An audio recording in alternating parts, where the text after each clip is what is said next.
I'll turn off my camera for now. When it's 8, I'll turn it on. Is that okay? That's fine, ma'am.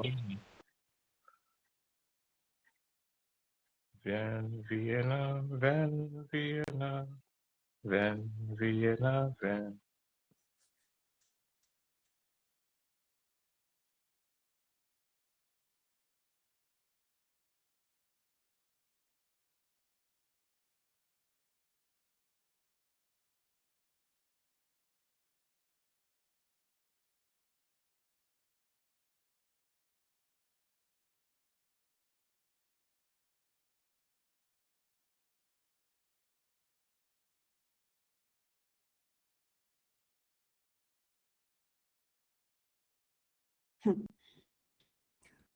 Okay.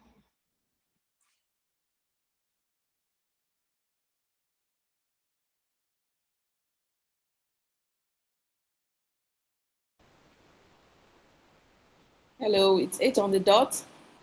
Who is chairing this meeting? Okay, so I'm the one. I was trying to see if I can delay a bit for other persons to join.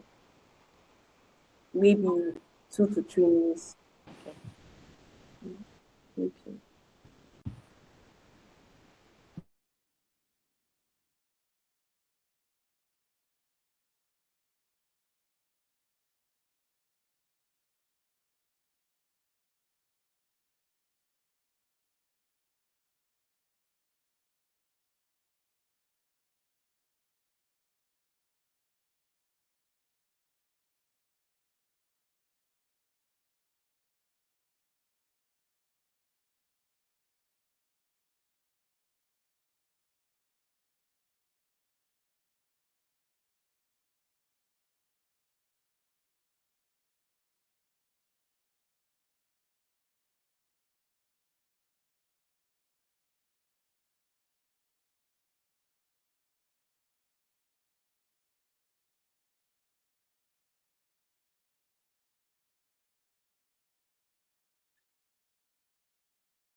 Okay. Good evening, distinguished ladies and gentlemen. I want to welcome you all to our first monthly section for the year 2026. And we have someone in our midst, someone that has been in this industry for over 3 decades. That's someone's age. So it's not something you want to joke with. And then I want to encourage everyone to bring out their jotters, bring out their pen. We are not wasting much time because it's very short, right? And we don't want this opportunity to just pass us by. We are not wasting much time. So if you have your notepad, you have anything you want to use, there'll be a record for this section as well. But if you want to take your personal details, information, wisdom, and all of that, you can get that ready. And like I always say, I want to encourage everyone here to unlearn what you know, relearn and learn. So when we are in our 50s, we will see the mistake, like we'll try to ignore or try not to make those mistakes that we are made on this journey. So I want you to react with your favorite emoji. I love emojis a lot. I want you to react with your favorite emojis as we welcome. You are not if you don't react, I will not introduce the person. I'm not seeing emoji. I'm not seeing emoji. Who is raising his hand? I say react with your emoji. Don't raise your hand. React with your emojis as we welcome no other person than, I'll call her Professor Mrs. Vesiri. Thank you very much, Ma. You can take the floor. Thank you. Thank you so much, everyone. Thank you, NAIJA-JUG community. I don't know your name. What's your name? I'm sorry, my bad. My name is Dara Yege Kale Gloria. But Gloria Dara is Yege Kale Gloria. Wow, yes, very interesting name. Okay, before I forget, right? He requested that we should turn on our cameras. before we Please, start. yeah, that's So very, please, let's turn on our cameras before we start. Turn on your cameras. yeah, please turn on your cameras. Taiwo, Bashir, Okay. Balogu. Okay. Oh, so this one is very dark. Very, oh, we can manage that. Christy, we can see you. Winter, I don't know if it will be convenient for her. I'm seeing Moshood for the first time. Wow, that's nice. That's nice. I'm happy to see you, Moshood. Yes, thank you. All right. Okay, we can start now. Thank you very Okay. much. Good evening, everyone. I'm so excited to be in this group. My name is Vesiri, Odugbemi. Um, I'm a mother of one. I have a daughter who's about 20 something years old. Yes. Um, I was in banking for over 25 years. I'll go to the line. Oh, I yeah, you did a want to carry PhD in the bank, today. one of the If prominent you banks. are not, Simi, please, can you And mute yourself? if you do not eat this, leave him alone. Similarly, you need to mute. Thank you. I was in banking for over, like you said, 3 decades. Then when I left banking, I was doing my own thing, consulting, and then sort of got bored. I just felt I needed to go learn something that was totally different. Most people of my own bracket, age, and experience would probably go and read law or something. I did an MBA. I came out from a science background, did an MBA. So, but I didn't want to go that route. I wanted to do something that was more in tune with today, more current. So I thought about IT. Had no clue, didn't know how to use the laptop properly because at my level I had secretaries doing all my work for me. So I decided I wanted to have some stint in IT, just have some experience so that I can at least converse with my grandchildren someday and converse with you guys. So I went and applied to, I saw some schools online and I wanted to do it in the country, in Nigeria. I tried online. It was not working because I had no clue about a lot of things. So I decided to actually go to a classroom. And that's how I found myself at Decagon, wrote the entrance exams, and they said I passed. I was surprised that. So anyway, that's how I got there and did this 6 months program. It was hectic. I was in the dormitory with everybody, and I struggled along, of course, with the help of some people like Samuel and a couple of other people. I don't know if they're on this platform today, but it was an eye opener because it helped me to marry business with technology, which brings us to the topic of today, which is tech entrepreneurship. Because with banking and business, coming from brick and mortar to tech was a good opportunity to be able to, for me to see the connection. I remember many years back when POSs just came out. And in those days, we'll go into the market, Balogu market, Okiari market, to mop up cash. Because the traders were, a lot of businesses, everything trades were done with cash. And especially the Igbo traders, you go into their shop, they had underground places, walls, holes in their walls, you wouldn't even know there are holes there, where they store cash. Millions and billions of cash were being stored in the marketplace there. And that's why sometimes when the places catch fire, you see they are in colossal losses. And then the POS machines. So we used to go with, they would get all these laborers with wheelbarrows, and they would stack the cash in it, and they would wheel it to the nearest bank. That's how they were moving cash through the markets in those days. And nobody was attacking them. Nobody was stealing the cash then. I'm talking about the 80s. And then the POS machines came out. And I thought to myself, I was heading retail, managing businesses in the marketplace.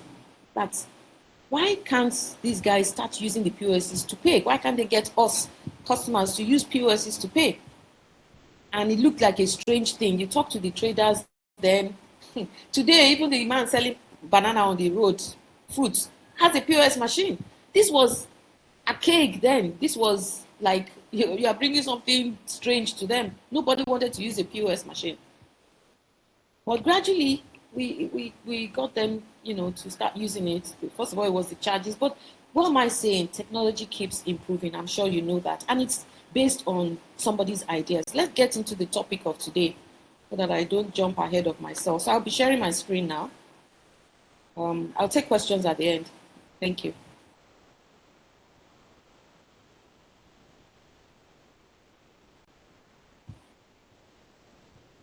So the topic for today is this the presentation mode? I guess so. Yeah. Okay. So we'll be talking about tech entrepreneurship. What is tech entrepreneurship really? What is it really about? I have a number of things there, but I'll just go into my core definition, and simply the process of identifying problems that can be solved through technology and building a sustainable, scalable business around the solutions. So it is like at the intersection of innovation, business strategy, and technology. Tech entrepreneurship is about using technology. That's the core enabler. The tech bit of it is the core product or service. And then trying to create new markets or disrupt existing industries and then scale with low marginal cost. The beauty of using technology in business, in industries, is that you can scale without necessarily expanding your physical reach in terms of brick and mortar.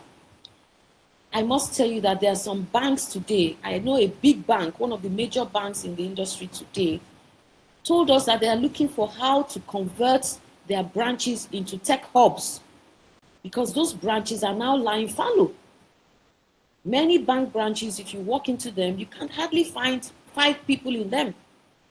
Why? Because technology has taken over. So those branches, they were paid for, so they are wasting their idle assets. They are not earning anything for the banks.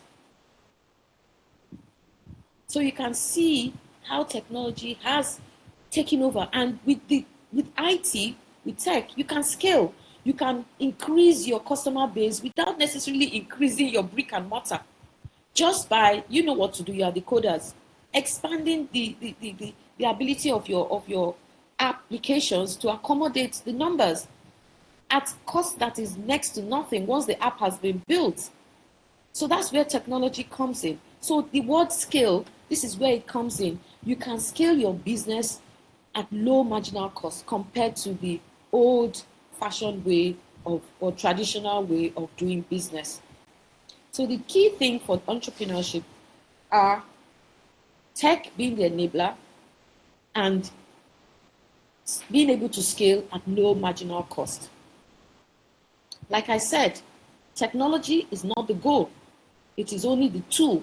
So you are going to use your various web, mobile apps, software as a service, data, AI, and all that. You know all these various applications, APIs, to create a tool that would help you disrupt markets, target problems that need to be solved. A key component of tech entrepreneurship, apart from the ones I've mentioned, is problem identification. How do you start? You start by, first of all, identifying a problem or problems. And it has to be a real pain problem. So in your day-to-day, the Mark Zuckerbergs of this world, what's his name? The guy who is building electric vehicles, Elon Musk, and today even a Udemy, it came from an idea. Why should everybody go into a classroom to learn a subject? Why can't we all meet, in the cloud? So you need to, it starts off by trying to think and identify a real pain problem. If you have a great pain problem, when I say great, there's an actual problem that you can find, you can discover And you can see that it is causing a lot of pain that could be improved by just tinkering with one or two applications, will solve a major problem to society. Then you are on the pathway of being an entrepreneur, a tech entrepreneur. So it starts off with problem identification, which is ideation, and it targets inefficiencies. You could focus on what are the inefficiencies around you. What are the inefficiencies in the sectors, in the key sectors around you? It could be in finance, it could be in health, it could be in education, it could be in logistics, and so on and so forth. In finance, we call it fintech, etc., etc. Health, edtech, health tech, edutech, logistics, technology in logistics. But these are the popular ones. There are also other areas and other sectors, fashion, hairdressing. I mean, recently on Instagram, on social media, I saw that, you see, the Chinese, they've created a machine that all you need to do is pop your head into it and it will barb your hair for you. So it takes out the human input. A lot of tech businesses, tech ideas are reducing the human input, but they can't take out the emotional side of things. Just a second, please. Sorry, I'm expecting something. So that's a call coming from me. I'll just take it quickly, if you don't mind. That's fine. Yes. Could she take this call for me? Hello? Hello? No, can you hear? Are you at my gate? Okay. Somebody will, what's your name? Huh? What's your name? Saeed, okay. Somebody will let you in. Yeah, okay.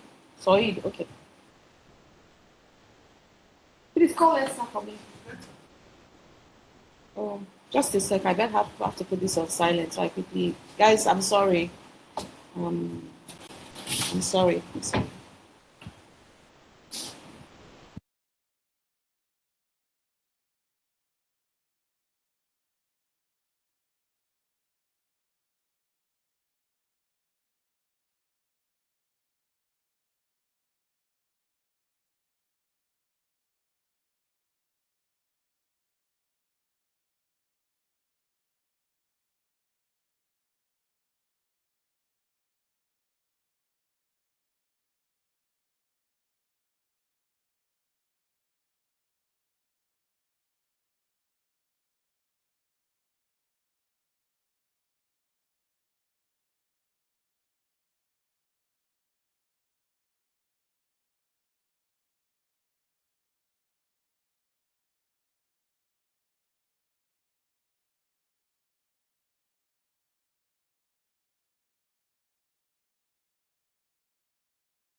Please, the security man will collect it from you. Thank you. All right. Sorry about that. We'll go back to the presentation. Can you see the presentation? Yes, ma'am. Hello. All right. So yeah, it starts with ideation. Just trying to determine what are the problems around you, what are the pain problems around you that would applying technology would impact society and make a lot of difference. And from problem identification, you can now go into product innovation. So it comes with either you're providing a new solution, or you're doing something faster, cheaper, better, or you are finding a new way of distributing or charging or scaling. It doesn't have to be a completely new idea. It just could be a little tinkering with an existing problem, and that will make a whole lot of difference to society, to humankind, you understand? And at the same time, you can scale it, and you can charge for it, and you can identify who will pay for it, you see. So, yeah. However, in trying to ideate, in innovating, in trying to discover markets, of course, there are risks. It's an unproven market. When Money Point came on board, I'm sure a lot of people were like, what's this all about? The typical traditional bankers will probably still go to their traditional banks. But they identified a problem in the banking system, and they did not go the usual route of the conventional banks. I have a few things here about that I would like to just read out about Money Points and OPay. For them, they discovered that first of all, the Nigerian society was cash heavy. Like, remember that I told you about my experience in my banking days. I, as somebody who's gone through the banking system, I could see that cash was a big problem to society. Even we bankers counting that cash, banks created big branches just to count cash.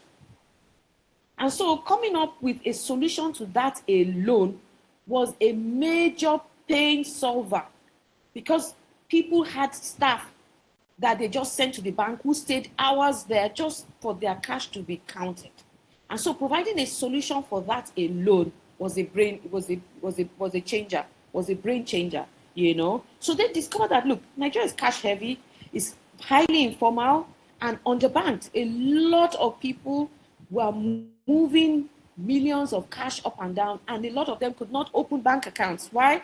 Because they simply did not have driver's license, they did not have international passports, which were the criteria for opening a bank account in those days and even till now. But they made it easy. They simplified it. They were not strictly under the CBN regulation at the time, so they could simplify their processes and make it amenable to the category of people that were doing a lot of good business but could not access the banking system. And they mopped all these retail clients up. They mopped them up by a simple solution whereby they used POSs. They created a very fast and speedy network, so that once you pay, people are, the market women, the traders, they want to see their money immediately. And today, you go to the market, you're all experiencing that. They'll give you an OPay POS, they'll give you a Money Point, and they are telling me, in fact, I went to buy something in Obalende market the other day, and I used the regular bank POS, and another lady, it didn't go through. Then the other POS person came with her OPay. I said, don't mind that. That one will not go through. It goes through the banking system. I said, what about your own? You say that one is fast. It's technology. That sort of thing. So that was the idea. They started with that, and today we know that they are making headway. They are unicorn companies now. So it's just looking and trying to identify a problem. Yeah, you will face some risks. It's an unproven market. People don't know you yet. You need to prove yourself. The technology is changing all the time. We also have to face regulatory risk of the Nigerian system. The Nigerian regulatory risk is always evolving, and it's partly what affected some of the other fintechs that recently had problems, like Okra. Okra had issues. There was regulatory changes that affected their way of doing business, the modus operandi of their business system. So there are those issues. You have to always be on top of what's going on with regulation, depending on the sector you're in. The finance sector is highly regulated. So if you're going to go in that sector, you have to be able to understand what it entails. And then, of course, there's funding and execution risks, which we shall go into as we progress. So what is your typical tech entrepreneur journey? It starts with ideation. Identify a problem. A pain problem. It has to be a pain problem. There are problems, but there is the one that is really painful, that people would say, if you can solve this, I'm your customer today. And then you need to validate. A lot of people jump in and start building applications without validating. What is validation? Validation is just simply trying to find out if there is actually a demand. If you create this product, there's a demand. And you can do this by a kind of question and answer thing. I don't really like surveys, although it could work. But what you are trying to do with validation is not tell the customer that I'm building this. You are finding out from the client what the problem is, how they are going about dealing with this problem, how this problem is affecting their business, what are the alternate ways. So you're listening now. Validation is about listening to the client, to telling you exactly what their issues are around this problem that you have identified. You have your solution in your mind, but your solution can only be tested when you give it out to the client. But if you go to the client with the solution immediately, of course, they won't want to discourage you. They'll say, oh, when you do it, we'll get it right. Meanwhile, you've not fully understood the customer's need. You are now building an app for yourself to beat your chest that you have built a successful app or a powerful API or whatever. You are building, you are validating to go with the customer's flow. So whatever you are building has to go with the need of the market, of the people, or the persons you are creating it for. So that's validation. It could come by way of paper surveys. It could come by way of one-on-one discussions. That is better, really, when you have people, you go out there, one-on-one discussions, see for yourself. See what is on ground for yourself. I'll give you an example. There's somebody I know, because by virtue of what I do now, I mentor startups. And many of the founders come from various backgrounds, from engineering to social sciences, and so on and so forth. So many of them come with various great ideas, and the ideas are burning in their head at the start. But by the time we take them through a certain process, the ideas start to change. They start to morph. You know, they start to see that, oh, I have to pivot, because as they started trying to validate, they're starting to see that, okay, this is not quite a good fit. Now, this chap came up with this idea of providing a product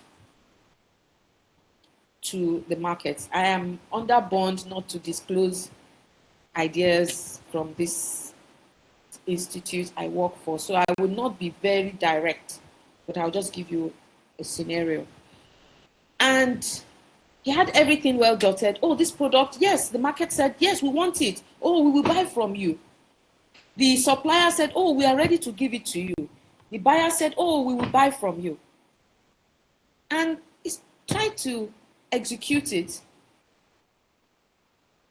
He found out that, yes, supplier is there, buyer is there, but there is a need for me to put the two together. Even if I build an app and the supplier shows me all his products on my app and the buyer ticks off and says, I'm buying this, there is also a delivery problem. I need to deliver that product, take it from the supplier and give it to the buyer.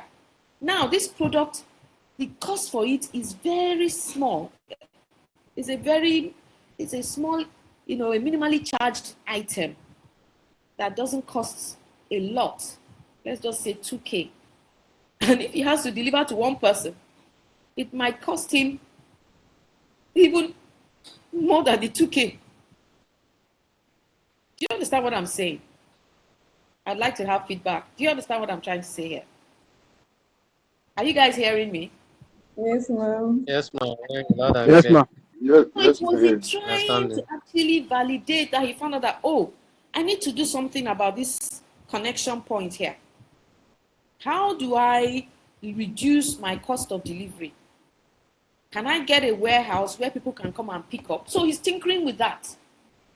And you can't, the idea is brilliant on its own, but if you didn't go out to the market to try and validate, to try and create an MVP, which takes me to the next stage, build and test.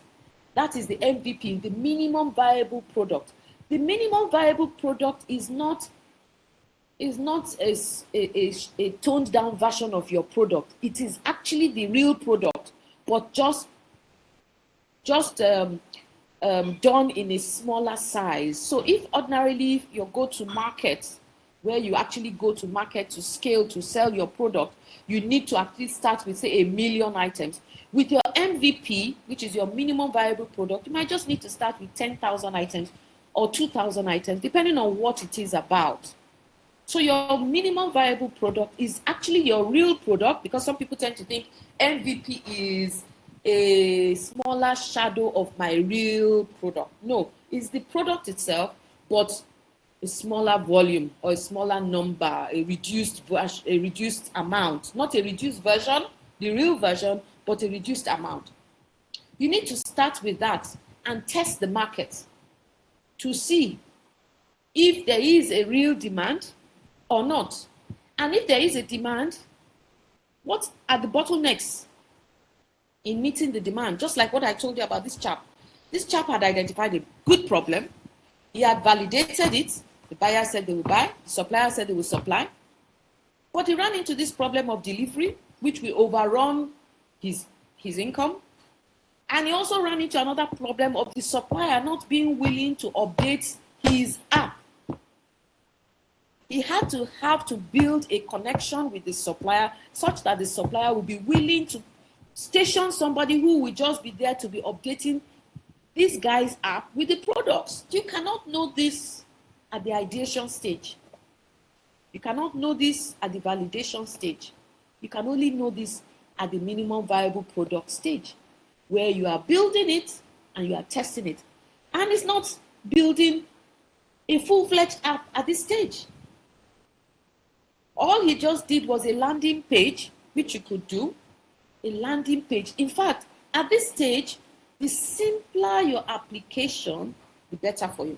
The problem with tech people is because you have the technology, you have the know-how, you jump into, oh, I can build this, and you go and spend money, you build. In fact, it may not cost you that much though, because you are tech people. But you build this elaborate technology that is not really utilized. So I always tell founders, don't rush to build this app yet. Sometimes all you need is WhatsApp. Be sure you have a market. Be sure you have people who will buy. Be sure you know people who will pay for it. Because sometimes you have the product, you have the buyers, but the people who are going to pay for it are different from the buyers. Take example, all these educational products, online courses for schools, for primary schools, science, tech, and whatever engineering courses. People are building edtech platforms where children can come and learn. But the real people who are going to pay are who? The parents. So you need to carry them along. You don't carry the parents along, they're not going to, the children will just be there looking at your products. I'm trying to keep to time because you guys said it's 1 hour, so yeah.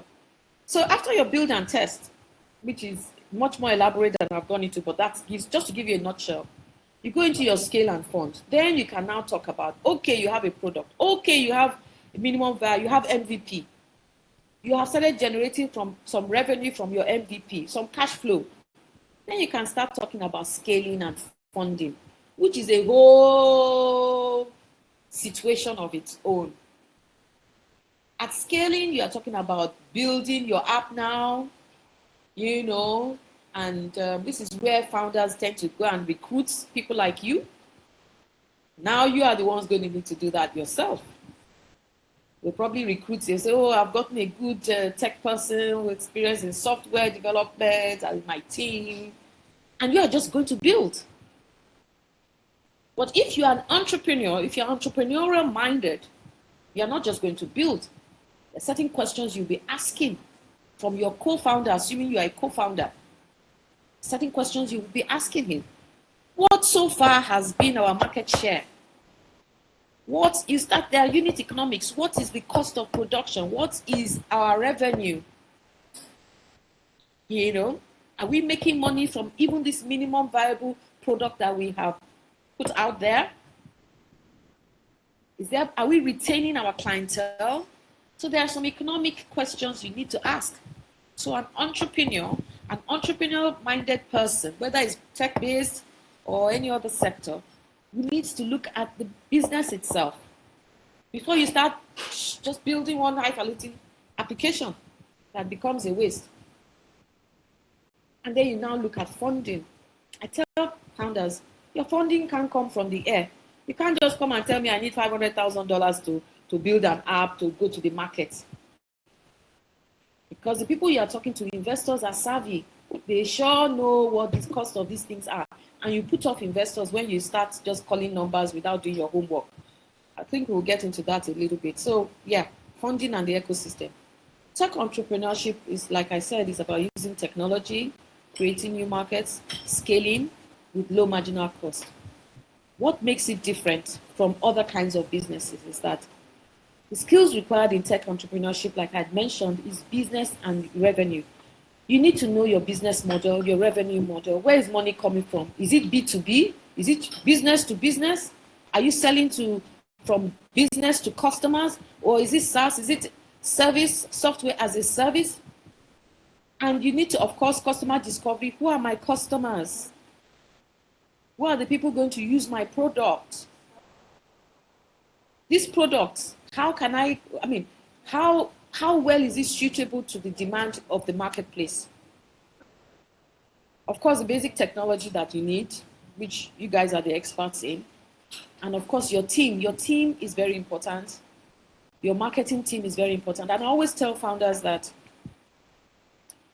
you are the marketer, you are the CEO, you are the salesperson. Nobody can sell your idea as well as you can. So it's very important that you take on that role. So sometimes you are a tech person, but you are running the marketing department of your business. And you bring in somebody else to run the tech business, the tech side of it, the general managing the application, updating, blah, blah, blah. Because entrepreneurship is about customer relationship. It's about going to know your customers know you, and they trust you, and they want to deal with you. So you have to develop a certain skill that you don't find as a typical tech person.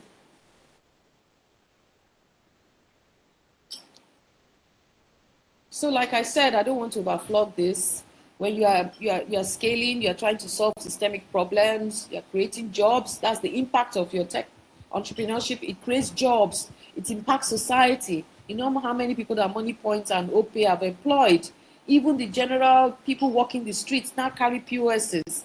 You know, they've employed so many people. So many people are making agency commissions, money from just doing that. So it makes the economy grow. A country like the United States is built on ideas, is built on entrepreneurship. I attended some conferences recently, early last year, and the guys there, you know, these are guys who had interacted with, in fact, the guy who put his first money and invested in Mark Zuckerberg's, Facebook at the time it started, when nobody wanted to talk to Mark Zuckerberg, was one of the guys that gave us a talk. He said there are no jobs. So anybody looking for a job, there are no jobs. Even coding now, just go on ChatGPT, go on all these apps, you can get your codes. You know that. AI is fast taking over. So there are other skills that you need to develop. You need to become more entrepreneurial. I'm telling you, tech people, you need to be. Because if you don't, a machine will take over your job. You can't be so fixated with what you are doing, just work, you know, doing the engineering stuff, doing the tech stuff, without trying to think of how you can evolve yourself to impact, use your skill to make a change, to create even a freedom, create freedom for yourself. Because when you are running your own show, it's your own show. It will demand much more of your time, no doubt about it. But, you know, you have created an independence for yourself, which nobody can take from you. And like I said, you guys are uniquely positioned. This is your time. You know, there was a time, it was the time of accountants. It was the time of finance people. It was the time of doctors. It was the time of lawyers. But this is the time for tech people, software developers, AI experts. This is your time. And it's not just about being in one big company, working for Google, no. You've got to go beyond that. You've got to be dissatisfied with just earning a paycheck. You've got to open your eyes and open your minds and start looking around you. How can I use this gift I have? How can I use this training I have to do something different? What is that old traditional way of doing things or producing that I can disrupt and change? And there's a lot. Nigeria has problems, plenty of problems in various ways and places, plenty that you can use technology to solve. Am I right? So, developers, you guys possess a unique advantage that makes you natural tech entrepreneurs. You're already used to solving problems, breaking complex codes, solving them, breaking complex problems into logical steps. You know, you're already experts in the engineering side of things, systems thinking. You understand, when you see a problem, your mind already tells you how technology can solve it, can make it work, and make it easy. I don't have that because I didn't start off with technology. The beauty of my going to Decagon was it just opened my mind to say, okay, so this is how it will work. But how to make it actually work like that, I still need you guys. But for you, you just see something and you can say, oh, if I create this code, do this, that, I can even put facial recognition, I can put biometrics, I can, you just know how to just sort it out. You don't have that mental block. You don't have that barrier. So you already have a huge advantage in changing your world. And the common developer trap is that many developers, they fail at entrepreneurship, not because of poor coding, but because of a common mindset that traps them. You want to build, oh, I built you an app. You see them building the app before they even understand the market. If I build it, people will come. No, wrong. You're putting the cart before the horse. Skipping your research, skipping your validation, getting fixated with your solution and not the problem. And then, of course, the next trap is over-engineering early. You want it to be perfect architecture, modern architecture. Sometimes you have to start with the very rudimentary. Like I said, sometimes there's a guy who is doing something great in the area of laundry and is making huge revenue today. He started with WhatsApp. He built his clientele base with WhatsApp. And now he's trying to build his application. He didn't study tech. He's not a tech person. He just identified a problem in the laundry sector. But if he was a tech person, the tech person will first of all build the app. Then you are now trying to struggle to get your users to know how to use it. No. He has users already. Large number of users. And he has a large number of suppliers on his WhatsApp. So it was easy to move them from WhatsApp to the application. And his customers, they already used to the business and they were enjoying the service. So, of course, they adopted the app easily. That's what we're talking about. You guys might want to say the features must be complete. Let there be some downtime sometimes. It tells you that people are using the application. Let a customer call you that, oh, this button is not working. It tells you somebody is using the application. Let the technology be a bit slow. It tells you somebody is using the application. Don't get it perfect first. Let customers be there banging on your app. Then you have a good problem. It's like a church looking for, wanting to grow. You feel you build a massive church first and then you are just starting, nobody knows you. Oh, it will take time. You start with a small church, let it be overflowing with people. Then you have a good problem, then you can expand. And then another major trap is ignoring distribution. Good code does not sell itself. It's marketing, interacting with the customers that sells. And then underestimating that your customers will use your system. So there's a key shift. Can I build this should this be built? And what problem is it solving? And who will pay for it? So even in your places of work, for those who are not entrepreneurs yet, start to think like that. Ask you to build something. Even if you don't tell your guy, start thinking entrepreneurial. Should this be built? Who is it being built for? What problem is this really going to solve? How can we make it solve a better problem than what it is solving now and gain more advantage? Who are our customers? Who are those going to pay for it? At what cost? So this is just a table just showing you how to shift your mind from a developer, back office. Tech people are supposed to be back office, but they are no longer really back office. They're supposed to be sitting at a table now with the marketing team and interacting. Tech people can be MDs of banks. They can be MDs of companies, of manufacturing companies. They can be MDs of, all companies. Because in those days, we see tech people are just back office people. Just figure out why my computer is not working. But when you come up with an entrepreneurial mindset, you will find out that even your organization will want to put you forward, because you are not just trying to solve a problem to fix a machine. You are looking at how it is impacting on society and solving the problems of society. So rather than having the typical engineer mindset, clean architecture, you are saying, is it market fitting, performance optimization? Is there user adoption? Oh, the feature is complete, the buttons are working, the Unix is looking good. Is it solving a serious problem? Best tools. Are people learning to use it fast? Perfect solution. Useful solution. So we're saying success definition. Can I build this? Should this be built? What problem is it solving? And who will pay for it? So the developer-friendly startup process, it starts with pain, not ideas. So start with the pain. Look for problems in your workplace.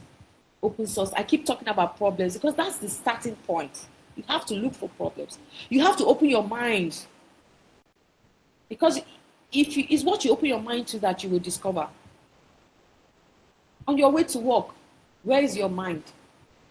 What are you observing around you? What's going on wrong around you? What could be better fixed? I look at today, for example. Look at queues at petrol stations. I don't know. Can it be any better? Think about it.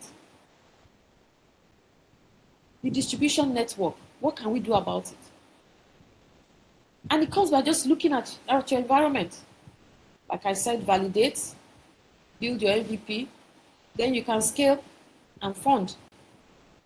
So tech people, you need to understand revenue models, the pricing model, how you're supposed to be generating your revenue, the unit economics. Like I said already, the tech entrepreneur does not need to code, but must understand business and revenue, because the money has to be made. An investor is looking for where the money is being made. It's not a fancy business, it's not a fancy idea that does not generate. At the end of the day, it's the money that is being generated that is important. So you have to look at your structure, your team, your funding, your investors. So there's a quote here that says, code is what you write as a developer, true. Consequences are what you own as a tech entrepreneur. What are the consequences of what you are doing? The developer will say, does this work? The entrepreneur will ask, does this matter? Can I build this? That's the developer. The entrepreneur will say, will it survive without me? Not just that. Are there customers that want it? Are there customers that are willing to pay for it? Will that payment, will it cover my cost? Because sometimes there is a problem. There are customers, but it's not enough to cover your costs. There's no point going into it.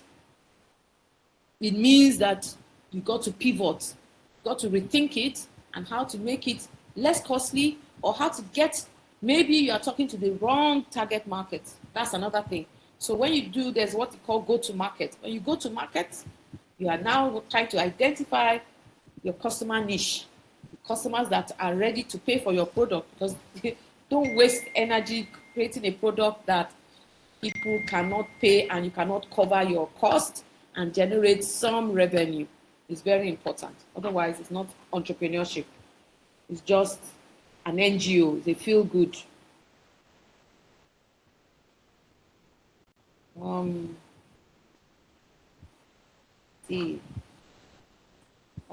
Yeah, we'll go on. Some things I've said along the way. Go to the next slide. Okay. So, bottom line is tech entrepreneurs build and leverage systems. There are a few points I didn't put down in my presentation that I just meant for discussion. If indeed you want to go into entrepreneurship, like I said, pain, you have to identify the problem. There are stages though. You have to have a vision, which is like your long-term goal, and you have to have a mission, which is like your short-term goal. That is key. And then you have to start identifying who your customers are. Haven't ideated, identify the pain problem. From this problem, what will be your vision? What's the vision you have? What is your mission? It would be nice for you to go back and look at the vision and missions of some successful companies and see how they have framed that. That also helps you in guiding your direction. Now I'm talking strictly to people who really want to go the way of entrepreneurship now. It's not for everybody. Some people will be followers. Some people are not built for it. Because a lot of work is a different mindset entirely. It's a different skill set, but it's also very fulfilling. So yes, your vision and mission is important. Identifying who your customers will be or are. That's where you have validation. Knowing and identifying your revenue and business model. What kind of business model are you creating? You have a business. Are you offering your service to another business? For example, if you are building APIs, it's B2B.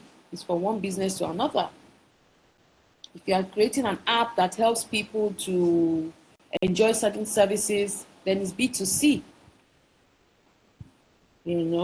Sometimes you are creating a software that is going to be used by companies as a service to them. So that's a software as a service. You need to know clearly what your business model is like, and you need to identify your revenue model. How are you going to generate income, revenue from this business? Another key area is what is called pitch mastery. You need to be able to pitch your business. A lot of times, founders have very, very great ideas, but they don't know how to sell it. They don't know how to speak it. They don't know how to talk it to people. And sometimes you need to give this pitch in a very short time. There's what they call the elevator pitch. Assuming a Dangote you find a Dangote in the lift with you, and that lift is going to take you down in 1 minute.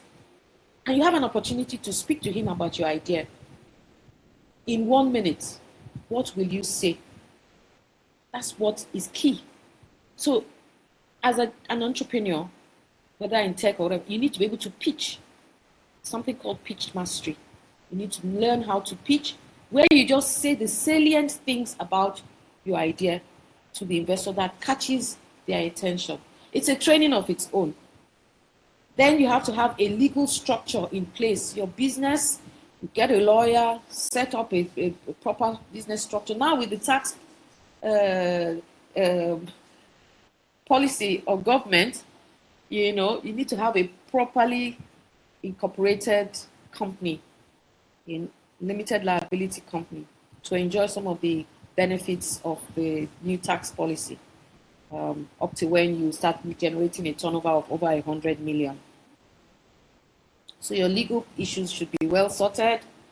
Your go-to-market and scale should be well laid out. I'm using some technical terms that might be strange to some of you, but I'm saying it because you can always go and research it. Product development. The idea, you could start with one idea, but land in something else, not totally different, but a shade, a brighter shade of the idea you started with. So you start to pivot based on your discussions with the marketplace. So that's product development, adjusting and amending to fit your marketplace.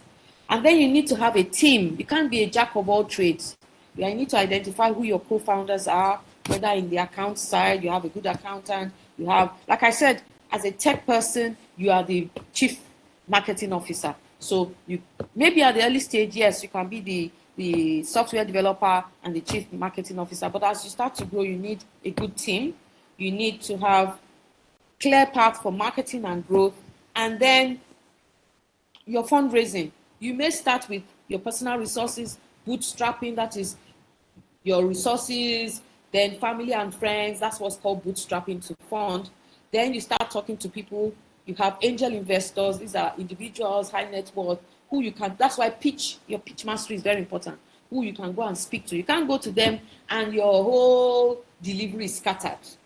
You need to learn that. It's also a skill that tech people hardly have, but you need to learn and have a grasp of, a very good grasp of it, you know. And you're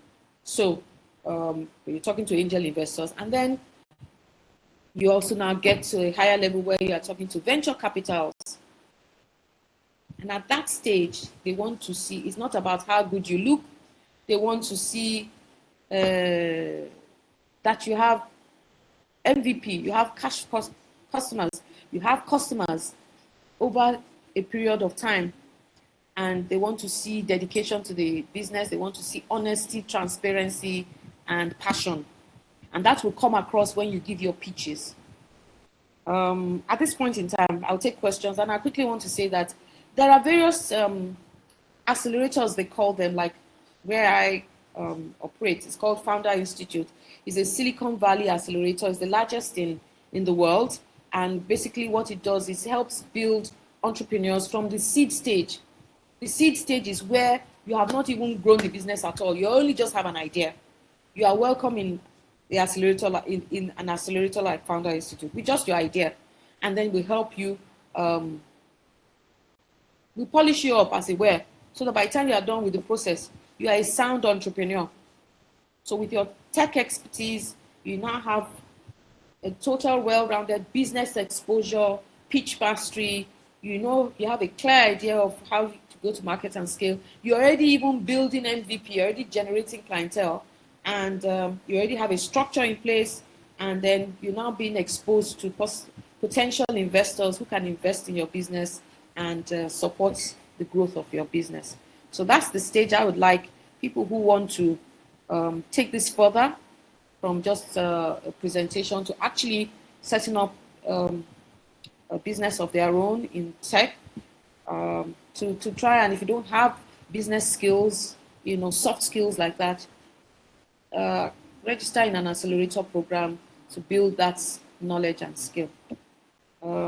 Yeah, I think it's a good place to stop. It's just about 3 minutes to 9. I'll take questions from here. Thank you. All right, please let's do the needful. Let's react with the right emojis. Thank you very much for this impactful section. So for me, there are sometimes I identify problems and then I share with friends, but now I think I have to go back to cross-check my mission and vision and know how to go about it. Thank you very much. So if you have any question, you can raise your hands and we'll call you the virtual hand. Thank you. Any question?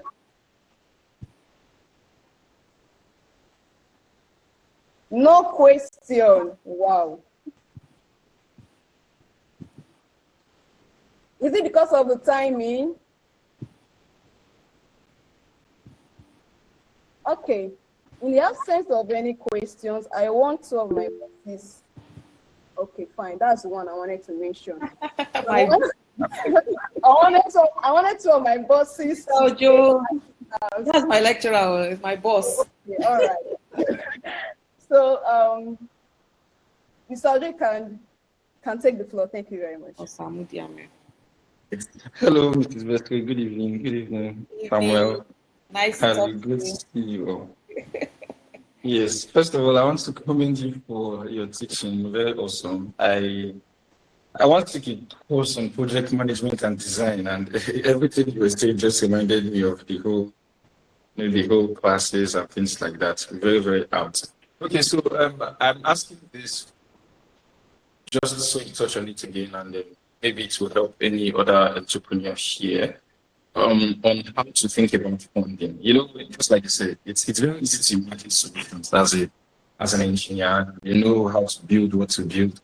So then there's this aspect of funding. You have to host the apps, then back end. You have to think about, okay, how do I do ads? I think engineers have to think about those things. How do you do ads? How do you do, marketing to new regions? Those kind of stuff. So engineers really don't have a focus on those. But generally speaking, they are capital intensive. So I want to speak on how a techpreneur should go about funding things like that. Funding is actually a major challenge for startups, especially from Africa, because there is a lot of lack of trust, and when we even have institutions or startups that finally raise funds and then they go under, it further puts a dent on the accessibility of founders to raise funds from investors. But however, I would say that startups cannot expect to raise major funding from day one. You've got to start from somewhere. You've got to start with your environment around you. Investors are out there in various forms and types, both in Africa, both in Nigeria and abroad, who are looking for good outlets for their funds. And I tell founders, I say, listen, put yourself in their shoes. They don't know you. It's what you tell them that they know and what they can see on paper in terms of your numbers. Some startups come out with accounts and numbers that are not even adding up, or they're asking for amounts that don't make sense. You want to build an app with $1 million for a business that you barely have 10 clients, for example. Sometimes it's about their pitch.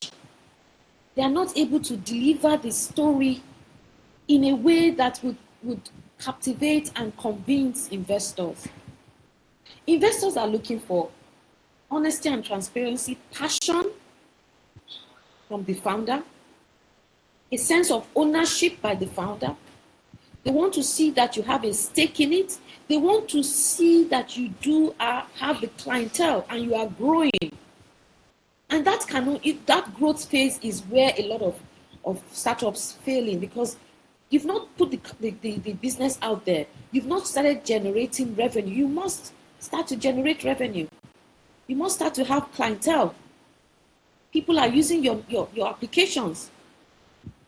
Somebody wants to start a dating app and doesn't have one couple on that app yet, and he wants to raise $500,000 to build his application.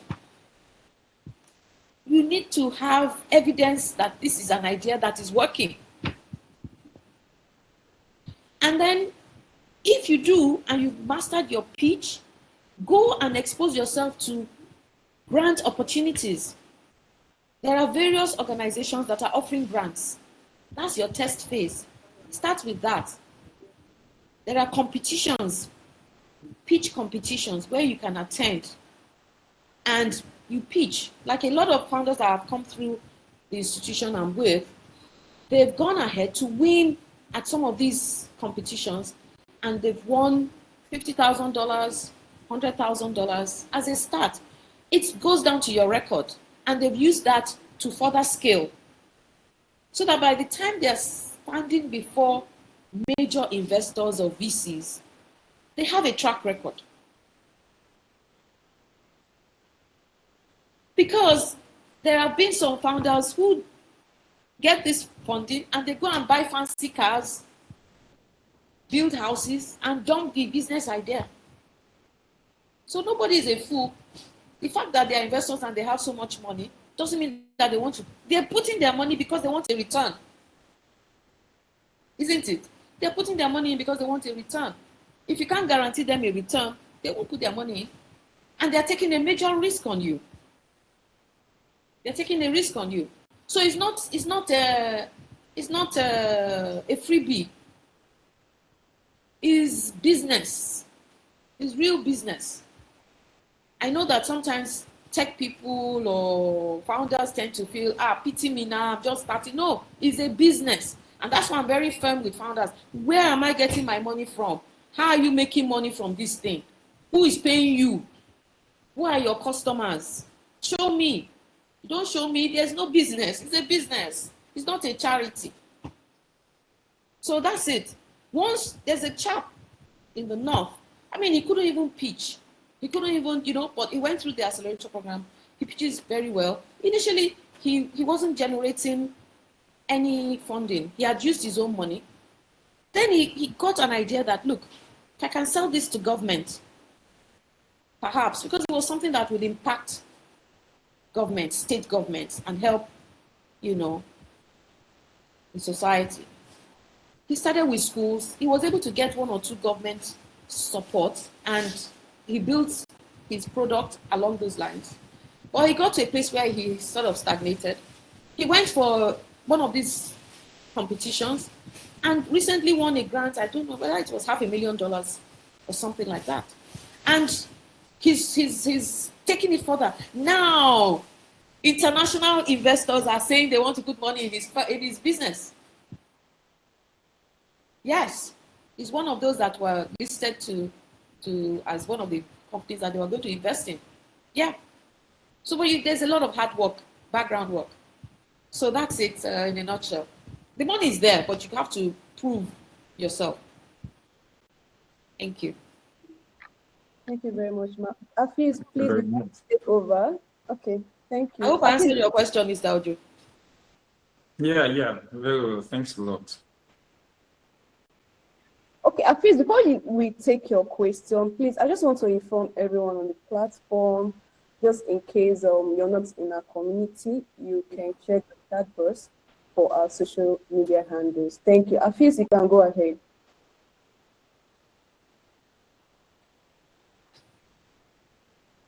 All right, Mom. Thank you very much for what you've been doing since. My name is Hafiz. I'm the founder of Sayong Technologies, and I would like to ask a few questions. So, like you said, my passion is just to get the business running. So I started the company 4 years ago, and we actually started on WhatsApp. So it's a company that deals with gift card and cryptocurrency. So we help people convert their gift card into convert their gift card to Naira basically. So and we've been doing that over the years, and we have customers. So the customer actually requested for the application we're currently building, and we are launching in 2 weeks' time. So we tailor the whole functionalities of the app to what they want, and we get feedback, tell them to test and all of that. So now my concern is that initially the way we make our money is when they trade, we take our profits and we pay them their money, right? So that has been the case, and the service is 24/7. We are always in the office helping them. Now my question is, we want to push out our applications, right? And we need money. We need more than what we've been making before we want to grow. So, but I don't get the aspect of currently what is in my head is the app and ensure that the customer is satisfied with what they are getting. So, but I know that it's now time to get more people to invest in our products, right? But I don't understand the numbers yet, and I don't understand the math. Like, somebody wants to invest, they're giving you so you have to give them 5%. You have to do all of these things. So I don't know if there is any help you can recommend, because I definitely don't want to jump into that. I just want to get the product very well and ensure that the 200 customers that we currently have, they are intact and they are enjoying the app before we start looking into that aspect. So I'll appreciate any help you can render. Thank you very much. That's a very good question, and that's where, with tech skills, you cannot have all the skills. You need help. You need support. You need a good accountant. You need a good lawyer. Because you need to have a cap table.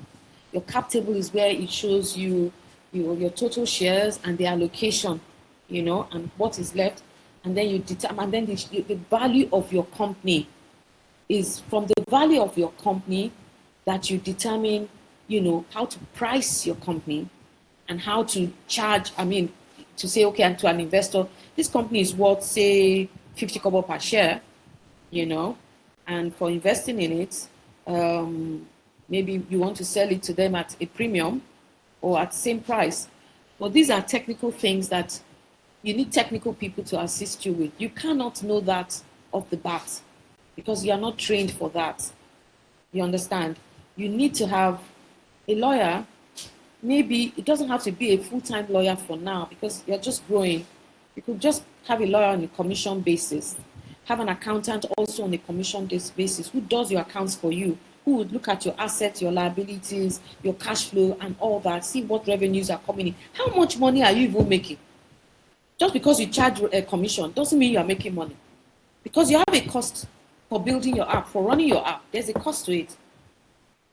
So all that needs to be worked out. The unit cost of your app, the unit cost of, even you're being there 24/7, there's a cost. You pay yourself salary, there's a cost. All that, not just money coming in, that doesn't mean that you're making money. So you need to be sure you're even making money. And if you're not here making money, how many customers more do I need to get to break even? There are technical things like that. You need technical people to help you with that. You are a technical person, just the same way somebody comes up with this idea, we call you in as your software developer. And you can imagine if I'm a banker and I say I want to run this crypto business, I don't even have a clue how I'm going to set up that app. And I think I can do it myself. No, I need to call an expert. So that's my advice to you. If you're not in a structured accelerator program like the one I mentioned, if you were in that, we have experts that we bring on, lawyers at some point in time that help put structure to your company. We encourage you to hire, whether on commission basis, accountants and all that will help you look at your numbers. You need proper books of accounts. So that is not an answer that I can tell you, do this now. No. But before you take on investors, you must have an idea of the value of your company and how much you want to sell to them so that they don't take advantage of you. You see all those TV shows we watch, what are their names now? And they would say, Dragons. Yeah, like Lions. Many of those things, they are really cheating the founders, They are really cheating the founders. Oh, I'll give you $100,000, but I will take 20% stake in your company.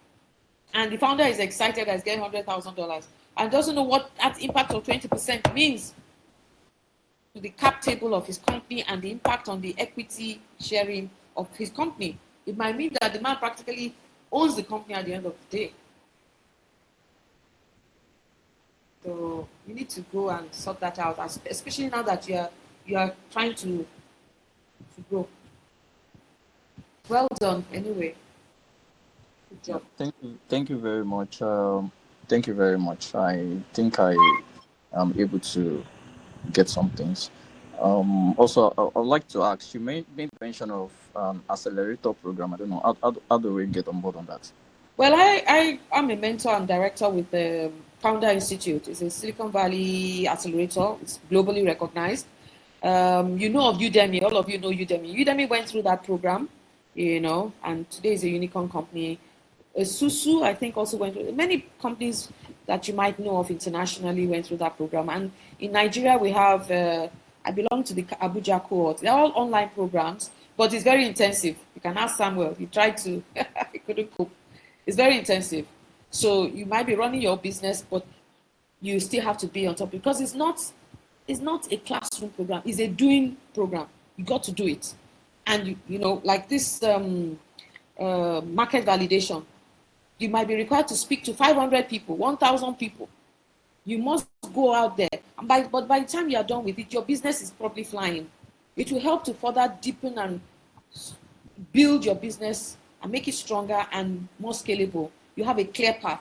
Like all these ideas on how much to give investors, all that will be clearer because we have all the experts. And then we have mentors from all over the world. So you think you know your business, you'll be talking to people, experts from various parts of the world, Africa, North America, Europe, who will tell you from their own point of view their experiences. So that you need mentorship. A lot of mentorship is required at this stage. So you just go online, Founder Institute.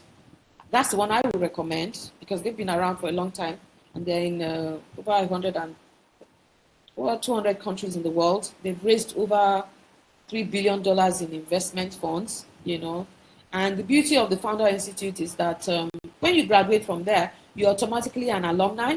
You're automatically a member of what we call the VC Lab, the Venture Capital, the Founders Lab.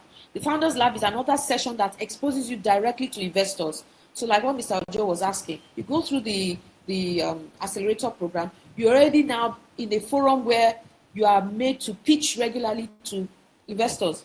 There was a guy who was pitching at a platform I was on in one of the sessions, and there was this guy from Kuwait, a mentor, who immediately liked the guy's idea and said, tell me more. I think I want to put money in your company. So that's the sort of exposure you get. So I'd advise you, especially at this stage, and we have traction. So you don't always have to be the idea stage where it's just fresh ideas. We welcome that. That's the bulk of our people, founders are from that, because we don't want to discourage people at idea stage. There's some brilliant ideas that are diamonds in the rough. And by the time we are done with them, you see brilliance shining, you know. And then we have those who have, they have gone through the idea stage. They are the MVP, like yours, growing, you know. There's a traction there. The program we have for that stage also helps you to accelerate you further, as it were. So if you're thinking of that, I think it's a good idea. So go online, register. There's a small fee, but you must be ready for the time and the work. All right, thank you, Ma. I quickly searched for the Founder Institute on the page. It shows I don't know. It shows Lagos Founder Institute. I don't know if I'm right. Well, there's one in Lagos and there's one in Abuja. I'm in the Abuja one, so you can click on take the Abuja option if you want to see my face. Okay, ma'am. I would like to ask, do you mind? I don't know if it's possible for me to connect with you personally. I don't know. Sure. All right, ma'am. Right there. LinkedIn. You can have my email.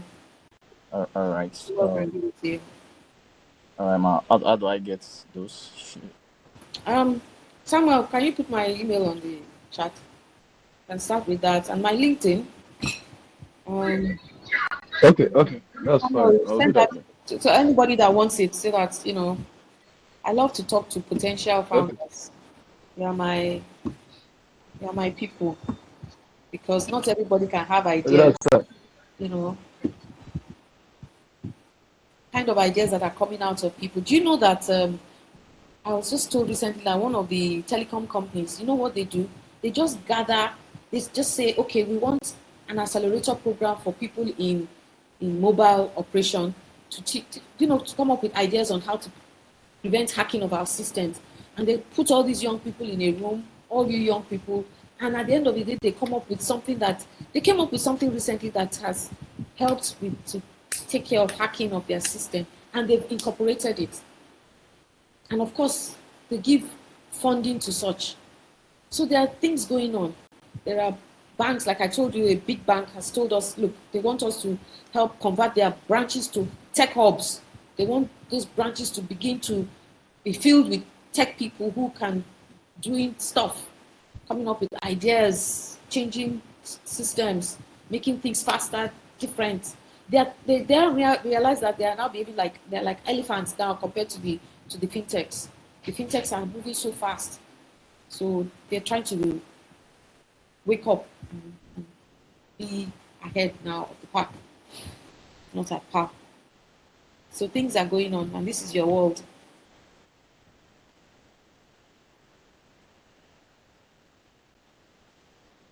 All right, thank you very much, ma'am. Really appreciate. Thank you. Is there any other question? Can we give room to other questions, ma'am? Or we should close it here? Ma'am, can you hear me? Yes, I've heard you. If there are no more questions, no more questions. More questions. If there are no more, that's fine. Okay. I hope I hope I have